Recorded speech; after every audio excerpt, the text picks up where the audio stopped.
Saudari-saudaraku yang terkasih, berjumpa kembali bersama saya Inspirasiku di Antara. Edisi hari Minggu 23 Mei. Hari ini kita bersama seluruh gereja merayakan Hari Raya Pentakosta. Saudari-saudaraku yang terkasih, apa kabar semuanya? Saya yakin saudara-saudari selalu dalam keadaan baik, tetap sehat, dan bersemangat. Saudari-saudaraku yang terkasih, inspirasi kita hari ini dari Injil Yesus Kristus menurut Yohanes bab 15 ayat 26 sampai 27, dilanjutkan bab 16 ayat 12 sampai 15. Saudari-saudaraku yang terkasih, apa yang ingin diwartakan dalam sabda Tuhan hari ini? Kita semua tahu Hari Raya Pentakosta adalah turunnya Roh Kudus yang dijanjikan oleh Tuhan Yesus.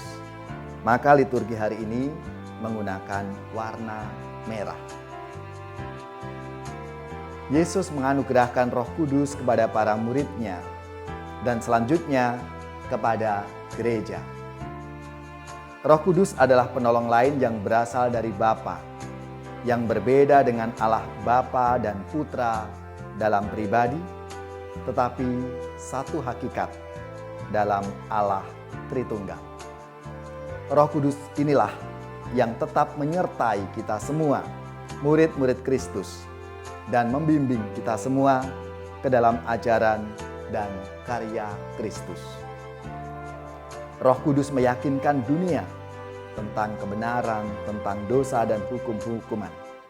Saudari-saudaraku yang terkasih, Roh Kudus inilah kekuatan atau daya ilahi yang digambarkan ada sebagai burung merpati, lidah-lidah api, ataupun mungkin taufan angin ribut. Roh Kudus tidak lain adalah Allah sendiri yang hadir dan berkarya di tengah-tengah dunia. Roh Kudus menjadi daya penggerak, pendorong, dan penguat bagi kita semua umat beriman.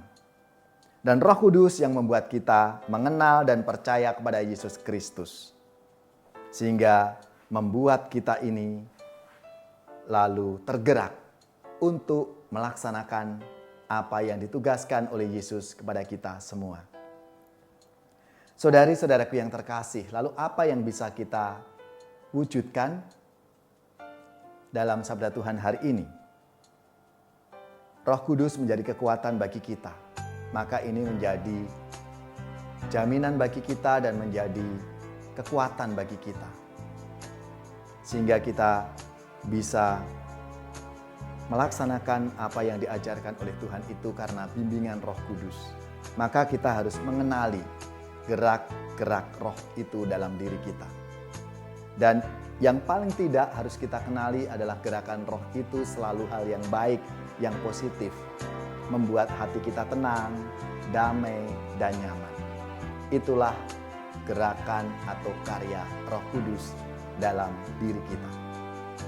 Saudari-saudaraku yang terkasih, dalam kehidupan menggereja, kiranya roh ini menjadi penggerak kita semua. Gereja hingga sampai saat ini berkarya di tengah dunia karena Roh Kudus, Roh penghibur yang dijanjikan oleh Tuhan Yesus sendiri menyertai kita semua murid-murid-Nya. Maka marilah, saudari-saudaraku yang terkasih, kita bersyukur atas karya Allah, Roh Kudus yang dicurahkan kepada kita semua murid-murid-Nya. Sehingga roh inilah yang akan membimbing, membantu kita untuk bisa melaksanakan tugas-tugas perutusan kita masing-masing. Saudari-saudaraku yang terkasih, berkat bimbingan Roh Kudus itulah kita bisa menghasilkan buah-buah roh dalam hidup kita.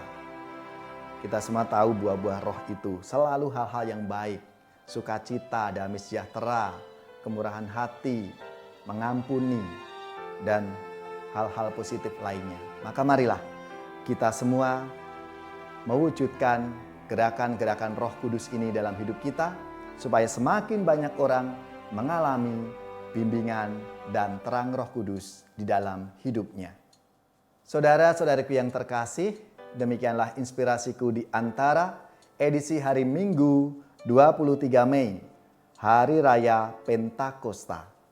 Marilah kita mensyukuri rahmat dan kasih Tuhan untuk kita semua, roh yang dicurahkan kepada kita.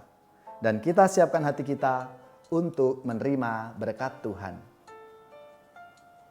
Semoga saudari-saudara sekalian, keluarga-keluarga kita, orang-orang yang kita doakan, mereka yang sakit, yang menderita, seluruh tugas, belajar, pekerjaan, usaha serta karya pelayanan kita, dibimbing, dilindungi dan diberkati oleh Allah yang Maha Kuasa, Bapa, Putra, dan Roh Kudus. Amin.